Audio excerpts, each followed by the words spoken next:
By 2050, Wade, 1 in 2 individuals is expected to have a neurodegenerative condition. Think about that.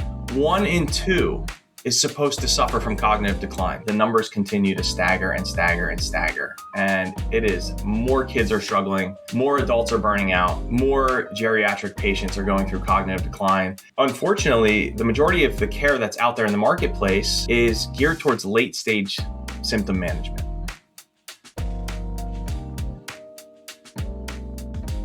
Well, Jason, you and I have worked together for a couple of months now on a concept that's really pretty exciting.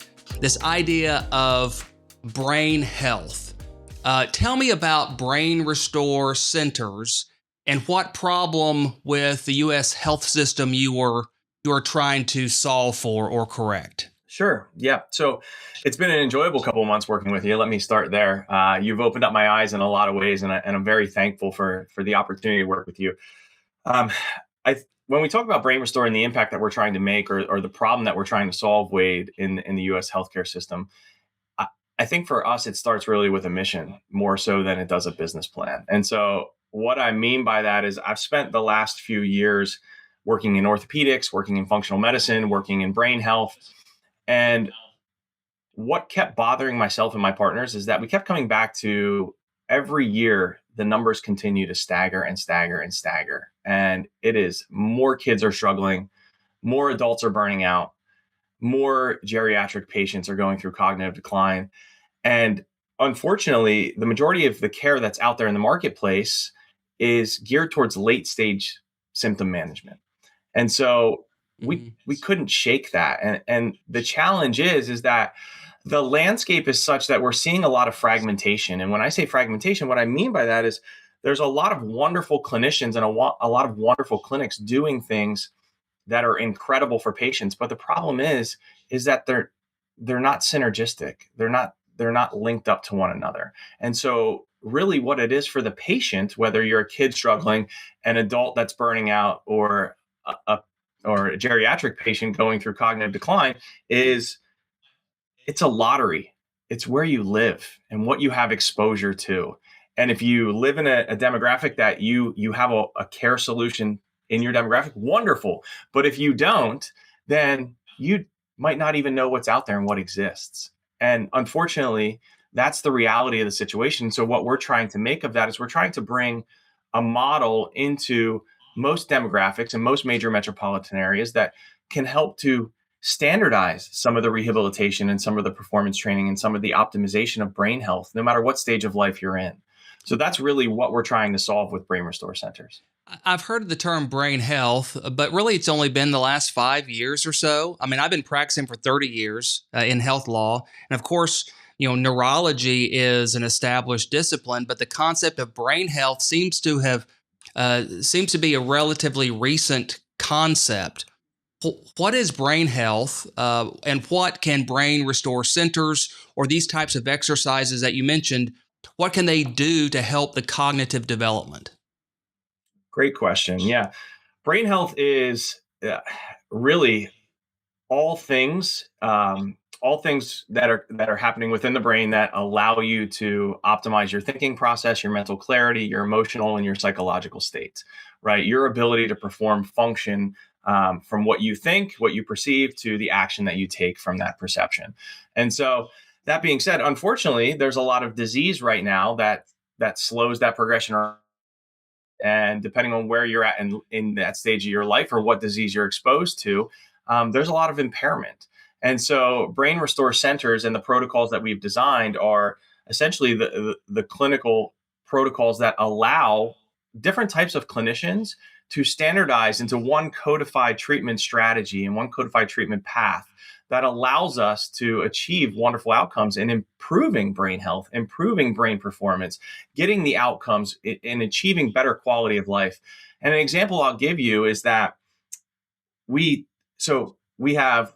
monitor outcomes consistently across the board with our clinics now. And so we're creating a nationwide database outcome registry so that we know how well we do with the performance of our protocols, our clinical protocols and pathways for specific conditions, so that we can standardize how well we can expect to improve someone's quality of life. And so that being said, we've had quite a few geriatric Parkinson's, Alzheimer's patients, pre-Alzheimer's patients come in. And in going through short courses of therapy and rehabilitation program, they're getting wonderful, wonderful outcomes. And when I say wonderful outcomes, I'm saying physical outcomes, mental outcomes, clarity, the be able to think straighter, the be able to perform actions more clearly. And it's really been just an absolute blessing to not only them to getting their quality of life back, but to everyone in their family and to get that person back, which is something that if you're dealing with an orthopedic injury, perhaps a knee or a spine, which I've been entrenched in for many, many years, it doesn't have that level of weight to it. Because if you're losing someone's knee, yes, of course, you're losing ambulation and their ability to maybe keep up with the rest of the family during physical activities, but you're not losing that person as an individual. And when Yeah. you start to talk about brain health and the severity of impact that it can have on someone's life, it means everything. And this a personal story for me is this is my father-in-law, complete alpha male, head of the family, patriarch, wonderful human being, provider for his family. And within 18 months, Mm. gone from dementia. And it was not just any dementia, it was a progressive variant of dementia called Sure. Lewy body dementia. But he went from someone who was an absolute doer, never sat around, go, go, go, and was there both mentally, psychologically, and physically for his family.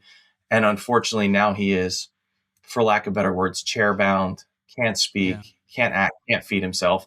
And that's the type of situation that we're dealing with. And unfortunately, it's just becoming more and more prevalent in today's society due to many different factors. I want to talk about the model, and we'll get into the business structure and some of those challenges. Fundamentally, what does Brain Restore Centers do? I mean, we talked about exercises or programs or, treatments. What do you do to help people with their cognitive abilities? Yeah, great question. So we have at Brain Restore, we've developed the infrastructure that consists of clinical systems, business systems, and marketing systems all in one. And the reason that we've done that is because all of those are the key elements to running a successful business. And there's multiple more that are baked within each of those kind of high level pillars.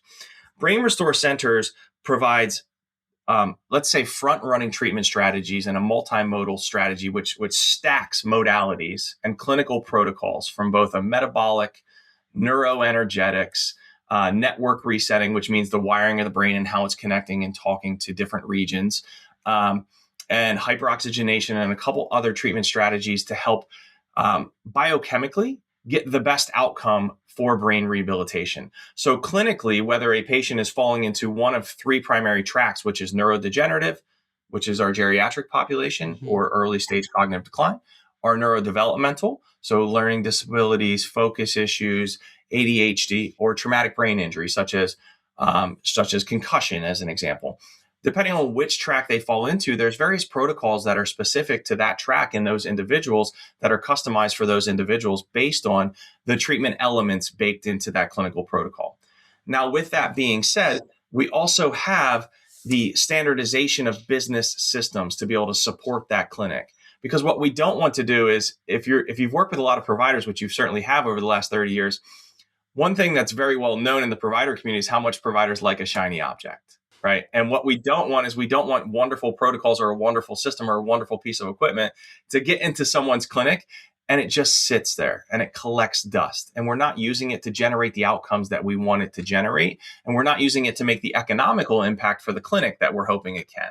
And so for us, really designing Brain Restore was from a mission standpoint was first and foremost get the outcomes that we want to get for our end user clients, making sure that every client that walks through your door is getting the relief or the desired goal that they came there for. Number two, that operationally, Wade, Brain Restore doesn't wreck your core practice, because if we've done that, we've failed, right? It should feel like a new vertebra rather than a random limb that you add Okay. on to your practice. And so from an operational standpoint, we have We have the different licenses, the clear roles for the staff. We have the protocols that they're going to run through. We have the data, the reporting, the systemization, the manuals, the playbooks. Everything is codified from that standpoint to make it easy to drop in or to bolt onto an existing practice. And then from a traffic generation standpoint, yes, of course, we help you serve those in your local community and those that have been to your existing practice before.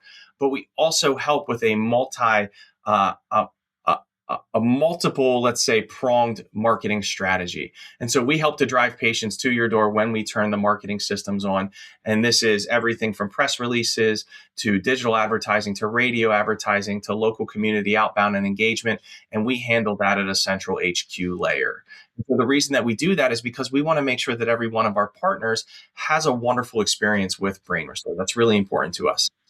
All right. So for partners or clinicians that you partner with, and with patients that you service or clients you service through Brain Restore, you're trying to connect those two. And that's where the business structures and the marketing kind of come together to connect the clients and those who can benefit with the clinics that have partnered with you to provide these services.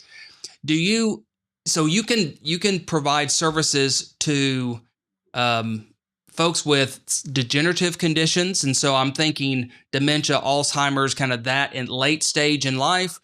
Do you provide services for like adults in the prime of their life who maybe want more focus? And do you provide services for like maybe the younger generation who are trying to learn to manage ADHD and learn to focus and concentrate in school and those types of things? Tell me kind of the breadth of the types of clients you serve. Yeah, that's a great question. And thank you for bringing it up as a point of clarity. You're exactly right on all of those. So that is the point, because in today's society, every single one of those is increasing in prevalence. And so unfortunately, we have to have a system that's designed to be able to help those type of clients.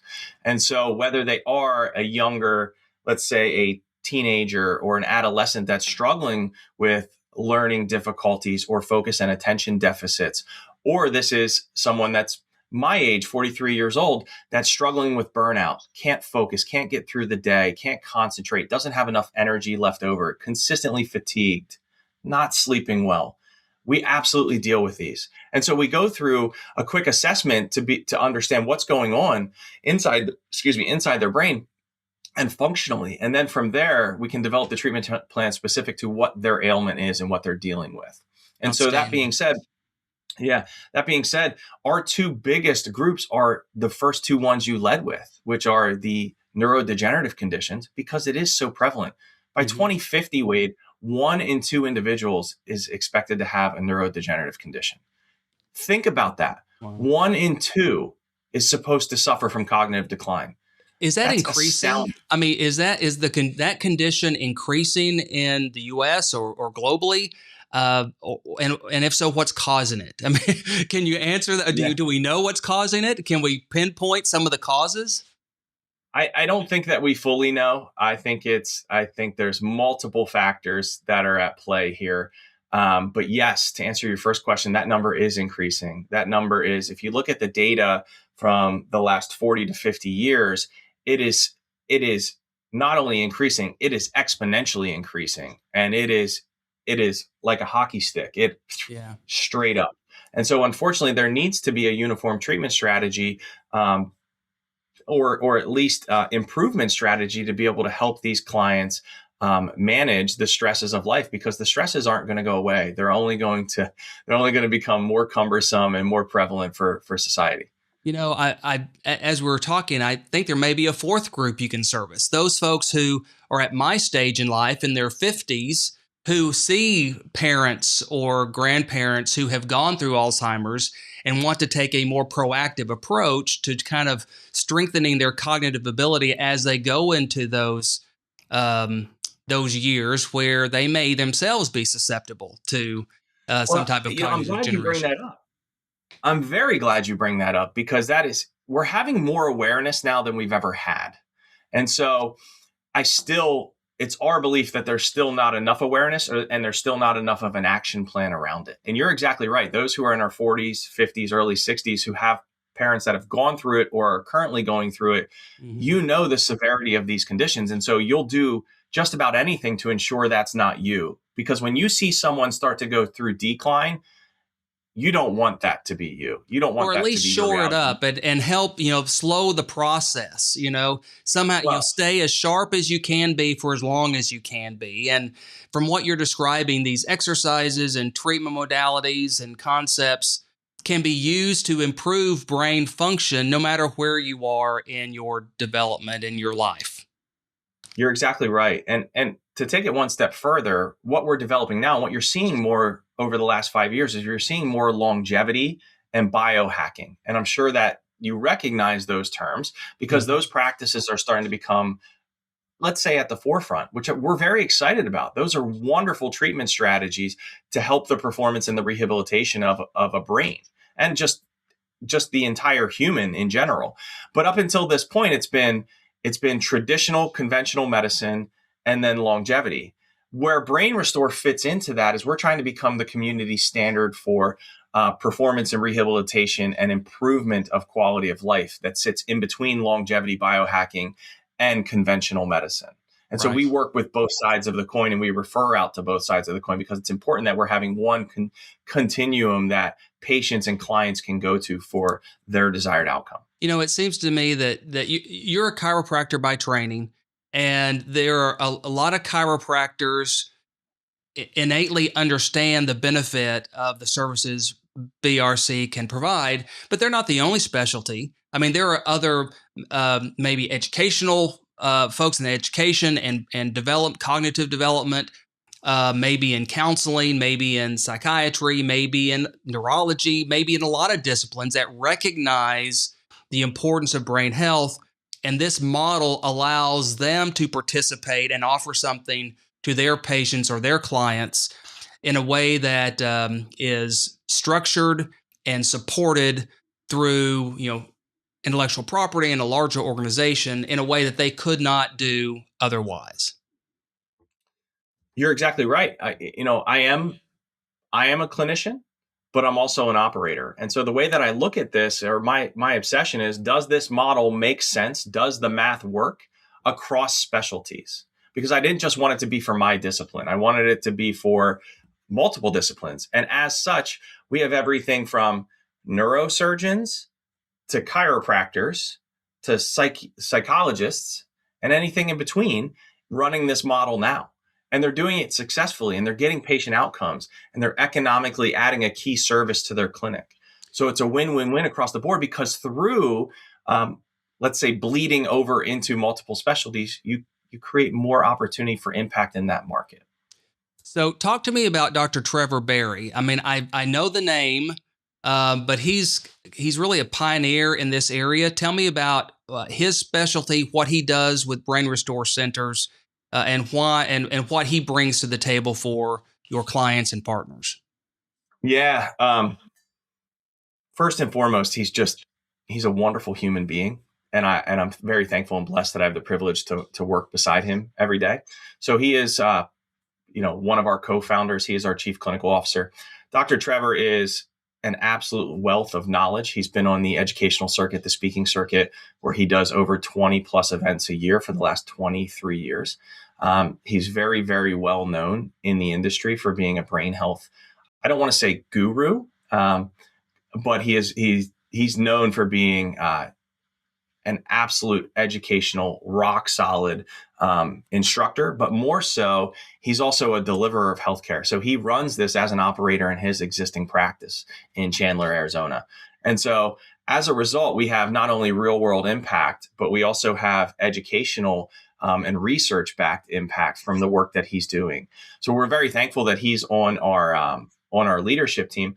But not only is he an all-star on the leadership team, we're creating a bench of leaders, but you get Dr. Trevor's experience anytime that a Brain Restore Center opens up, because he's directly involved in coaching and inspiring and having, for lack of better words, office hours to all of the clinicians so that we better our standard and better our service that we're giving to the end user client. Yeah. So talk about this bench of credibility. I mean, Dr.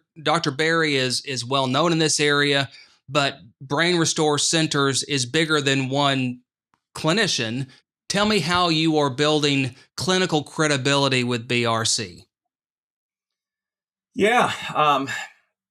I think from a mission standpoint, Wade, it comes back to building a platform, not necessarily a fan club.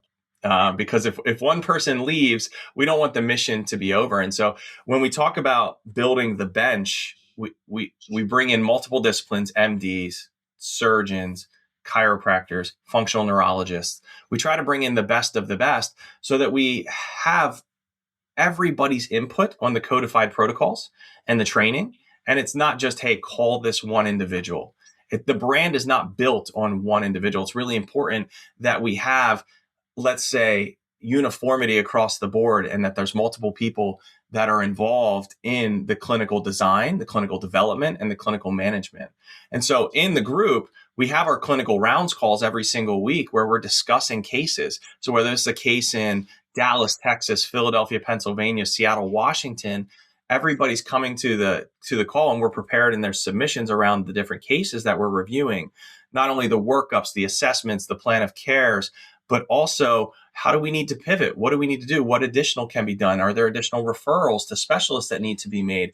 Is there different types of tracks or treatments that we need to run to get the, again, desired outcome for the client? And so having let's say a multidisciplinary bench eliminates, it's just one person, one figurehead, and they're one guy or gal's pet theory, Sure, if you will. sure. So walk me through kind of the first. So if somebody wants to partner with BRC, walk me through the first 60 to 90 days of what that looks like, what you provide, what type of infrastructure you provide for them, what type of services, what type of support you provide for your partners. Sure. Let me start. Let me start with what I said earlier, because I think it's really important to anyone that's listening knows this, that our goal was pretty simple. If adding a Brain Restore Center to your existing practice wrecks your core practice, then we have failed. And so we wanted a model that felt again, very synergistic. And so if you come on board or anybody listening is interested about how the process works, roughly it works like this. Days 0 to 14, we make it real. So we finalize the JV entity. We form an entity together. And the reason that we do that is because that way we are integrally involved in the success. And so if we are involved and we are inspired and incentivized to work towards the success of your clinic or the clinic, then that's how you drive behavior. And so that's how our team is going to end up working on the weekends, staying up late at night, getting up early in the morning, putting in after hours, because they're driven by success. And so they'll perform with success. So day 0 to 14, we make it real. We finalize the JV entity. We get the equipment ordered. We get it in training calendars. We get the data up and running. We get the financials, the entities filed, the bank accounts open. It becomes a living thing. Day 0 to 14. Day 14 to 30, that's when training and we start to build the clinical muscle as well as the business pipeline. So the team goes through core clinical training. We go through economics, conversion training. We build the funnel. We go through the QA process. We go through tracking and analytics and campaign design. So we're not, let's say, slamming the clinic with leads when they can't handle it yet. We have to get our sea legs beneath us. Okay. And day 31 to 60, we turn on flow in a controlled way. So really day 45 is when we really start to turn on the flow. And that's the marketing support that we were talking about. Press releases, public announcements, ads, campaigns, everything that we tier out in a progressive manner becomes live. And we do that with specific assessments on specific blocks. And so that we are, and our client success team is coaching the JV partner through success and through bottlenecks together. And so I would say that everything is very systematically planned out so that we don't overburden the clinic, We don't overburden the program, the Brain Restore program champion, the person who's going to be the lead individual in the clinic running this.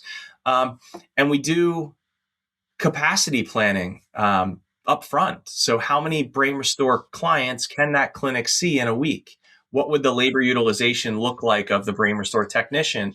Who would we have to green light hiring or bringing on board, which is coming out of the JV P&L? So we do that together. It's not an additional burden on that partner's separate clinic, their main clinic. And so if we're a fit, the clinic has certain baselines that they have to hit together with our support. And so we hold their hand through this process to ensure that everybody is working towards the same outcome. It seems like that's a very structured process, very logical process. One thing I like to do when I talk to folks is talk about some of maybe the missteps or the challenges they've had as they've started their process. What you just described is version 2 or 3 or maybe 4 of this process. Yes, it is. Talk candidly about some of the challenges that you had in maybe prior versions, not necessarily from a business concept, but a business model or structure perspective. I'm glad you asked this question, because this question is really important to me. I think it's something that's very humbling. And entrepreneurs and operators can, I think, appreciate this. And I truly think that, Wade, founders don't talk about this enough, about what they got wrong, right? And so for us, first version of Brain Restore was, let's say in hindsight, it was too much like a licensing model. So there was not enough true JV with an operating system. JV, so the meaning joint ventures? Yeah, joint venture. Yes, exactly. Just terminology for some folks that are listening. Yeah, I tend to use a fair amount of acronyms. My team harps on me for that. So I think that with version 1 and 1.5, the intent was good. Give clinics access to powerful tools and training and let them run with it. But what we underestimated was the reality of a busy provider's life. And so they're already running a full practice, right? And so they don't have the bandwidth to design a new service line from scratch on top of everything that they already have going, even if the clinical tools are great. So I'd say that some of the big mistakes early on, if I think about it, was certainly overestimated provider bandwidth. Assuming that they had the time and the headspace to innovate on top of our framework, when in reality they needed a done for you structure. And so that's what we've changed it to. Initially, we underbuilt implementation. So we had education, we had support, but we didn't have a choreographed 0 to 60-day plan. And so we didn't have all the pieces of this laid out with specific milestones, dates, definitions of done, if you will. And I think another problem for us, Wade, is we treated some things like extra when they had to become core. And so that's things that you have helped with: the legal structure, some of the economics modeling, the scorecard, data, reporting, dashboarding, all of these things that are absolutely mission critical to creating a successful business. We treated it first stage like a licensing business. And that's why the model shifted. That's why the model changed. And that's why we went from, here's a powerful toolkit, go implement it, to now here's a defined program, here's the launch plan, here's every step of the way, here's the ongoing accountability steps, here's the ongoing support, the monthly business reviews, the quarterly business reviews, the annual business reviews, how we sit down and go over the financial rocks, the operational rocks, all the data, and understand these are going to be the key focus metrics of this month, next month, the following month, and here's how we're going to program the team and work with the team to ensure that we're getting that outcome. So you raise an interesting question or interesting issue that I think a lot of startups fall prey to, and that is not surrounding yourself with maybe professionals in certain areas to help you build out your vision. Now, I'm not just talking about lawyers, but it could be anybody from lawyers to accountants to marketing folks to patent and trademark specialists. Talk about how hard it is to assemble that team of professionals. I mean, you and I were connected through a mutual friend, a mutual client of mine. And so just by happenstance, really, and by word of mouth, I can only imagine you've you've struggled to find professionals to help assist you in this vision. Not because there's not good professionals out there, but you just may not know who to reach out to and who might have the expertise you need. Gosh, it's so true. It really is, because when you think about the biggest leaps in a startup or an entrepreneurship, it's usually the move that's not in front of you. And so what I mean by that is you surround yourself with, or the entrepreneur, the startup surrounds himself with the same caliber of individuals.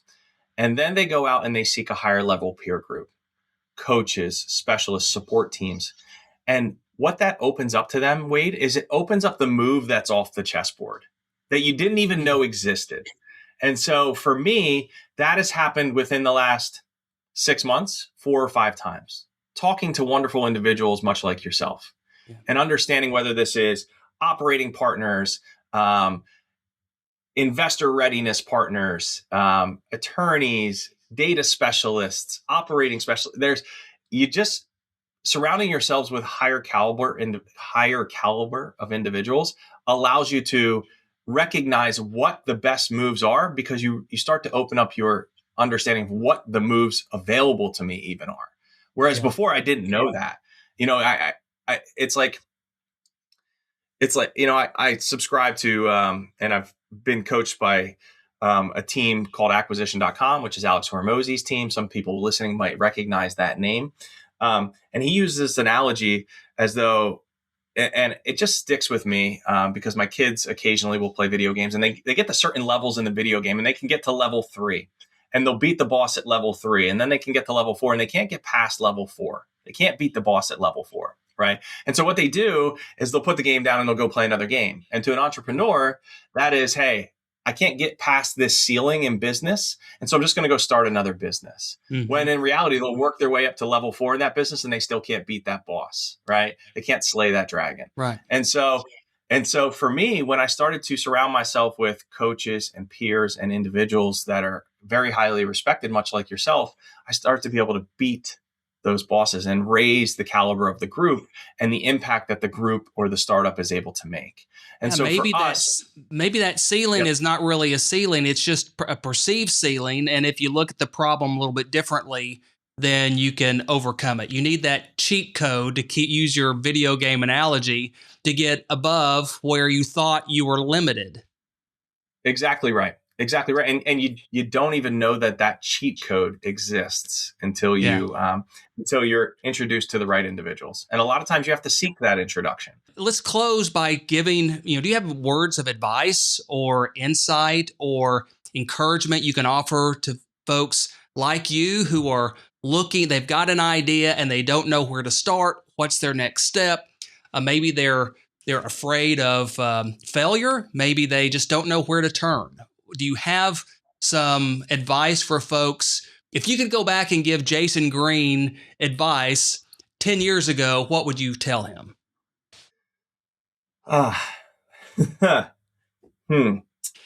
Great question. This one's going to make me think a minute. I would say it takes a special type of individual to be an entrepreneur. It truly does. And there's 2 main problems that entrepreneurs have. Number 1 is they think they can brute force through everything. And so you think that the longer, the harder you work, the more impact you're going to make, the further that you're going to push the business along. That's a type A personality. Yeah, I'm here to tell you that's not always the case, right? And finding the right people to then bring in even more of the right people is how you'll create the momentum and the drive and the velocity of development for your business that you want. And number 2, and this is becoming pretty widespread now, is focus. Entrepreneurs have focus issues. And so we want to go towards the next opportunity at hand, when in reality, if you buckled down, you put the right team, the right systemization in place, you would be so much further ahead if you stuck with that one vehicle for 5 years or 10 years. And so you have to find the right vehicle. And then from there, you have to identify with the right individuals. And at first, that might just be somebody who is a coach to you. And coaches make all the difference in the world. I have coaches personally health wise, financial wise, business wise. And I surround myself with those individuals simply because A, they get to focus on my development and I just have to follow the blueprint. And so from an accountability standpoint, I don't have to think, I just have to do. You're the expert in this area. Tell me what to do. And for me, that allows me to be the best entrepreneur and show up in the best manner possible for my team and to lead and to inspire. And so for any entrepreneur listening, I would say that finding yourself the right individuals to surround yourself with, even if cash flow is not there, so finding the right individuals to glean advice from, to put yourself around, is massively important. And number two, when you have the vehicle that you want, stick with it. Don't get interested in, as Hormozy refers to it, the woman in the red dress, right? Yeah. Stay the course. Right? Keep your focus on, keep the main thing the main thing. Exactly right. Keep the main thing the main thing. Exactly right. Words of advice, words of wisdom from Jason Green. Thank you, Jason. I appreciate your time today. Best of luck. We'll, of course, be working together for a long time, I anticipate and hope, but just wish you the best. And your story is inspirational. And I told you this before. I look at you and see somebody who is really focused on achieving and doing something great. And, more power to you. I think your story will resonate with a lot of folks. So thank you for joining us. Thank you, Wade. I greatly appreciate it. It's been a joy.